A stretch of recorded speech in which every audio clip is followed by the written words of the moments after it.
Welcome back to the Great Books Quest on St. Augustine, Confessions. And today I read through book 4 and I wrote down some really fascinating quotes that I think will be of interest to you, and they were of most interest to me. So the first quote, St. Augustine writes, "For what am I to myself without thee, but a guide to mine own downfall?" Here you can see very clearly thee, meaning God, St. Augustine's view on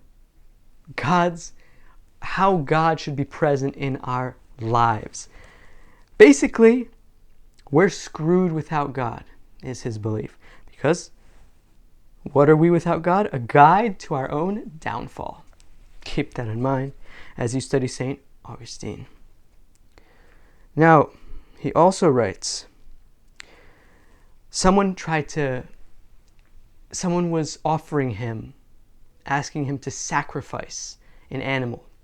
Give me an animal to sacrifice, and if you do that, well, then you'll have the God's favor. Here's what St. Augustine thought about that. He writes, "Though the garlands were of imperishable gold, I would not suffer a fly to be killed to gain me it." The garland, rather the gift, whatever someone was giving him, he would not offer some kind of divine sacrifice because these are false gods, false deities. He really was not a fan of this whole sacrificing animals business. That's what you have to know about St. Augustine. He writes, it's to invite, along the lines of this, to invite the devils to favor me. I don't want to invite devils to favor me. Okay. And also, in addition to this, he writes, not to abuse thy mercy for a license to sin.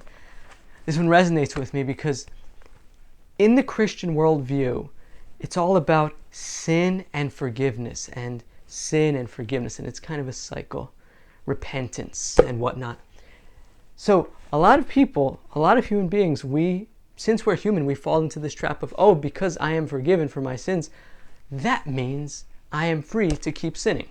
Well, the good thing here, not to abuse thy mercy for a license to sin. This is a challenge for all human beings, whatever religion you are. Stay away from the evils and try not to give in to them just because you believe in God and you believe that you are forgiven for them. So, St. Augustine goes on, for a few pages, he writes on his grief for a lost friend, how miserable he was. Just selfish grief, selfish misery for his own loss, for loving someone, for having such a dear friend depart from this world due to illness, and how it gave him this bittersweet feeling. It was bitter to grieve, but it was also sweet in a way, because then he was just sad all the time. And maybe we're addicted to sadness as humans in a way. But he says, "Wretched I was, and wretched is every soul, bound by the friendship of perishable things." Again, another injunction to God, to a life of God, because when we attach to anything in this world, even family and friends, the things that we hold most dear, family and friends, everyone is perishable. These are all organic beings. You and I, we're organic beings, and it's a bitch.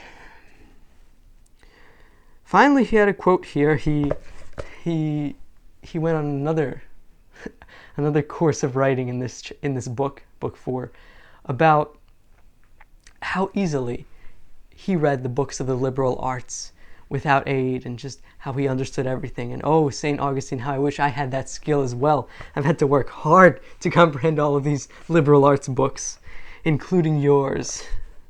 But he writes here about reading these books, "For I had my back to the light, and my face to the things enlightened."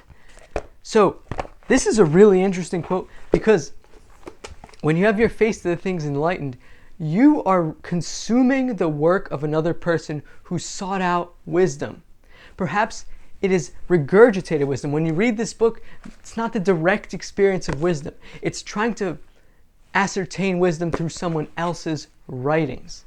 And that's why he says he has his back to the light. I've got a window here. If you turn this camera to a certain direction, my face will be really dark because I am not facing the right direction. There's a quote that I recall. I'm going to paraphrase it, but we should not seek to follow in the footsteps of the great masters. We should seek what they sought. And that quote reminds me of that a lot. So I hope this video gave you something to think about on Book 4 of St. Augustine's Confessions. I'll see you in the next video. Have a good day, and keep reading.